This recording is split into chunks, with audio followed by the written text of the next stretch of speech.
وبرکاتہ۔ الحمدللہ رب العالمین والصلاة والسلام علی سید الانبیاء والمرسلین، اما بعد فاعوذ باللہ من الشیطان الرجیم، بسم اللہ الرحمن الرحیم۔ لقد کان لکم فی رسول اللہ اسوۃ حسنہ، صدق اللہ العظیم۔ اللہم صلی وسلم علی نبینا محمد، رب اشرح لی صدری ویسر لی امری واحلل عقدۃ من لسانی یفقہوا قولی واجعل لی وزیرا من اہلی، آمین یا رب العالمین۔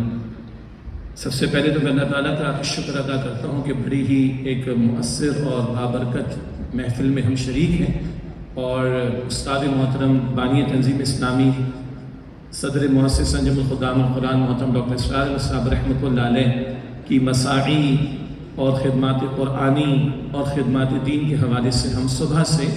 مختلف پیرایوں میں مختلف باتوں کو سنتے آئے ہیں۔ اس وقت کیونکہ ظہر کا وقت بھی ہے اور اس کے بعد دوپہر کا سیشن بھی ہے، تو مجھے یہ سہولت ہے کہ محترم احمد جاوید صاحب سے لے کر محمد علی بھائی تک تمام ہمارے فاضل مقررین نے بشمول ویڈیو لنکس پر ہم نے گفتگو سنی ہے، بہت سارے گوشے ہمارے سامنے واضح ہوئے ہیں، تو اس میں کوئی اضافہ بھی نہیں کر سکتا، نہ کوئی ایسا وقت ہے کہ ان کی پنچ لائنس کو یہاں پر دہرایا جائے، لیکن اتنا ضرور ہے کہ یہ سارا کچھ سننے کے بعد اگر تو کوئی قدر و قیمت ڈاکٹر اسرار صاحب رحمۃ اللہ علیہ کی پیدا ہو رہی ہے یا مزید بڑھ رہی ہے، تو انہی کے الفاظ میں سن لیں کہ میاں تم میری تعریف کرو میرے سامنے، تم جو ہے وہ میرے کام کی تحسین کرو اور سروں کو بھی ہلاؤ، گردنوں کو بھی جھکاؤ، تو یہ مجھے مطلوب نہیں ہے۔ ترجمانی میں اپنے الفاظ میں کر رہا ہوں، جو آگ مجھ میں لگی ہے اللہ کرے کہ تمہارے اندر بھی لگ جائے، اور جو پیشن یہ الفاظ آئے ہیں اللہ نے مجھے عطا کیا ہے، اللہ کرے کہ تمہیں بھی اس میں سے کچھ حصہ مل جائے۔ اگر تو یہ ہے تو واقعہ کہ ڈاکٹر اسرار صاحب رحمۃ اللہ علیہ سے ہمیں محبت ہے، تو میں اپنے لیے بھی دعا کرتا ہوں اور آپ سب کے لیے بھی کہ اللہ ہمیں ان کی قدر کرنے کی توفیق عطا فرمائے۔ اور ابھی محترم ڈاکٹر ذاکر نائک صاحب کو سن رہے تھے کہ عجیب بات ہے کہ اکثر و بیشتر ہم لوگوں کی قدر ان کی زندگی میں نہیں کر رہے ہوتے، آج شاید احساس زیادہ ہو رہا ہے۔ ایک اور تاثر میرے سامنے رکھوں کہ جو مختلف ہمارے فاضل مقررین کی گفتگو میں بات سامنے آئی، سب کو ڈاکٹر اسرار صاحب رحمۃ اللہ علیہ نے پزیس کیا ہے اور تحسین پر مجبور ہیں، اور ہم سب ان کو اپنا محسن سمجھتے ہیں، روحانی والد سمجھتے ہیں۔ ایک جملہ میں ایڈ کرنا چاہوں گا کہ انہوں نے کوشش کی ہے کہ دین کو ایک پروفیشن کے طور پر نہ لیں، دین دھندا بھی بنا ہے، معاف کیجیے گا، دین دنیا بنانے کا ذریعہ بھی بنا ہے، اور آج کا کبھی پی آر کا ذریعہ بن جاتا ہے، تعلقات استوار کرنے کا ذریعہ بن جاتا ہے۔ نہیں، دین کو پروفیشن ہی پیشن بنانے کی اللہ تعالیٰ مجھے اور آپ کو توفیق عطا فرماتے ہیں۔ وہ پیشن ہی ہے جس کے حوالے سے آپ نے اثرات شخصیات میں جنہوں نے تحسین کی کلمات آپ کے سامنے رکھے۔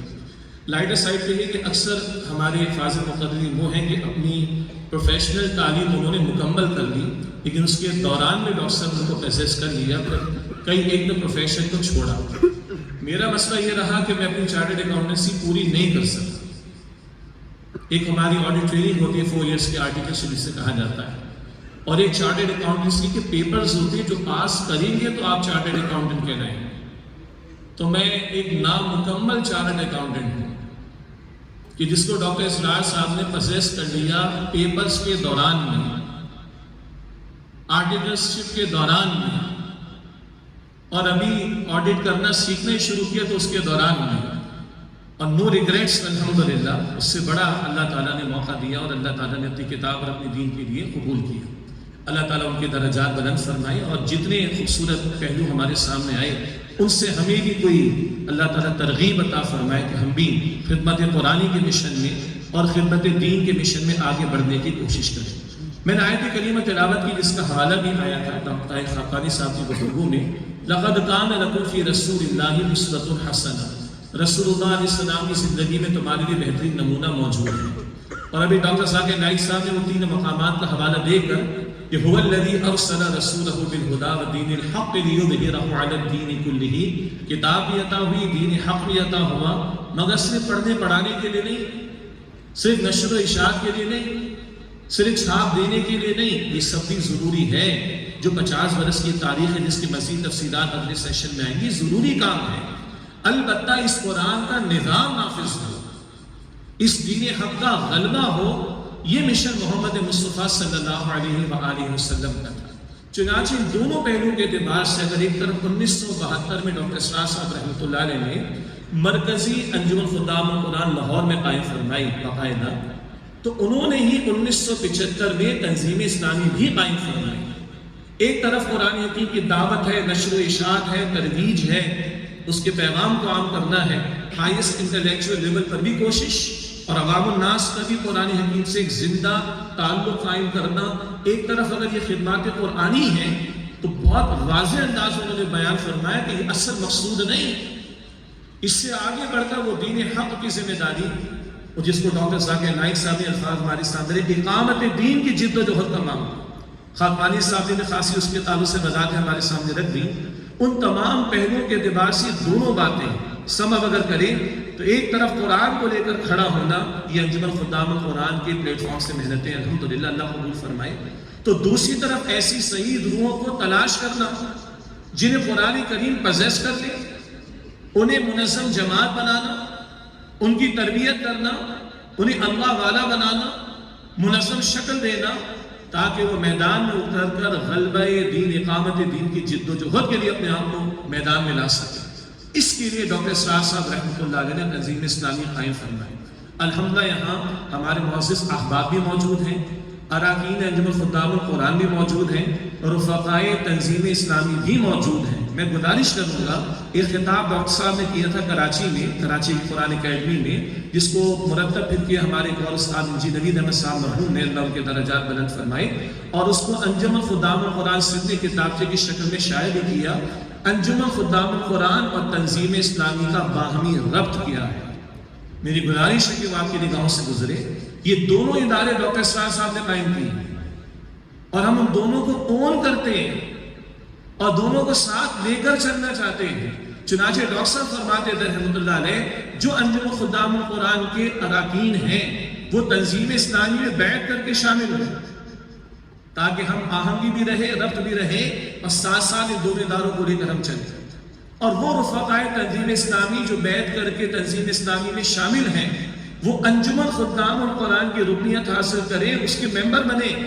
تاکہ یہ مربوط ہو کر ان دونوں اداروں کو لے کر آگے ہم چل سکیں۔ اس ربط کے اعتبار سے ماضی میں بھی مختلف ہم نے کوششیں کی، وہ ڈاکیومنٹڈ بھی موجود ہیں، اراکین انجمن بھی انہیں دیکھیں، رفقائے تنظیم اسلامی بھی دیکھیں، کس طرح بانی محترم بانی تنظیم اسلامی ڈاکٹر اسرار صاحب چاہتے تھے رحمۃ اللہ علیہ ان دونوں اداروں کا ربط رہے قائم، اور کس طرح صادق امین تنظیم محترم حافظ عابد سعید صاحب نے کوششیں کی۔ میں نے بھی اپنی سے کوشش کی ہے کہ ان دونوں اداروں کو ہم ساتھ لے کر چلیں، تو رفقائے تنظیم ملک بھر میں وہ جہاں جہاں انجمن خدام القرآن قائم ہے، ذیلی انجمنیں بھی پاکستان بھر میں اول تعارف آ چکا، اس کی رکنیت حاصل کریں، اور جو اراکین انجمن ہیں وہ تنظیم اسلامی میں شامل ہونے کی کوشش کریں۔ آخری بات وہی جو میں نے پہلے بات آپ کے سامنے رکھی تھی، صرف تحصیل کی بات نہیں ہے۔ ہاں جی، بہت اچھا آج سیشن ہو گیا، بڑی اچھی تعریف ڈاکٹر اسرار صاحب، ان کو ضرورت نہیں اس چیز کی خدا کی قسم۔ ہاں ضرورت مجھے اور آپ کو کہ اس مشن میں ہم شامل ہوں، تاکہ کل اللہ سبحانہ وتعالیٰ راضی ہو سکے، اور جو محمد علی صاحب نے دعا کی کہ اللہ تعالیٰ مجھے جنت الفردوس میں ڈاکٹر اسرار صاحب رحمۃ اللہ علیہ کے ساتھ ملا دے، اللہ ہم سب کو ملا دے۔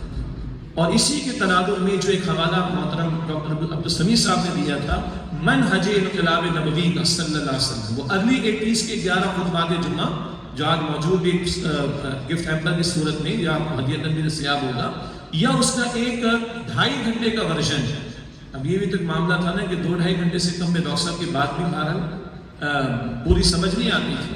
اور یہ ایک اور اللہ کی شان ہے کہ اب 2 منٹ میں یہ باتیں سمجھ میں آنا شروع ہو جاتی ہیں، اور علی بھائی جیسے اور ہم جیسے لوگوں کو 2 منٹ بھی جو ہے وہ ایک پنچ لائن دے دیتے ہیں۔ تو 2.5 گھنٹے کا ڈاکٹر صاحب کا خطاب ہے رسول انقلاب کا طریقہ انقلاب، کیونکہ پہلے سیشن میں تجدیدی مسائل پر کلام زیادہ مقصود تھا، تو اس پہلو کے اعتبار سے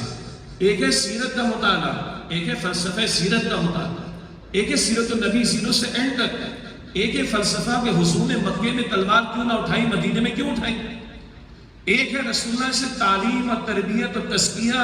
اور تربیت اور تدریس اور تعلم، یہی کام نہ کیے، بدر میں بھی کھڑے ہوئے، پیٹ پر پتھر بھی مانگ دے، جس کا ذکر آ چکا ہے۔ وہ کیا فلسفہ تھا، اور آج کے دور میں اگر دین کو غالب کرنے کی جد و جہد کرنا ہو تو منہج انقلاب نبوی سے، رسول اللہ علیہ السلام کے اسوہ سے کیسے رہنمائی لی جائے گی، یہ ایک بہترین انالیسس ہے استاد محترم ڈاکٹر اسرار صاحب رحمۃ اللہ علیہ کا. میری گزارش ہوگی کہ اس کا بھی مطالعہ کرنے کی کوشش کریں. میں اسی پہ اکتفا کرتا ہوں, خاصا ہو گیا. اللہ تعالیٰ تمام مسائل قبول فرمائے. باغی تنظیم اسلامی استاد محترم ڈاکٹر اسرار صاحب رحمۃ اللہ علیہ کے درجات اللہ تعالیٰ بلند فرمائے, اور ان کے اس مشن میں ہمیں واقعتاً تن من دھن لگانے کی توفیق عطا فرمائے. وآخر دعوانا الحمد للہ رب العالمین. السلام علیکم ورحمۃ اللہ وبرکاتہ.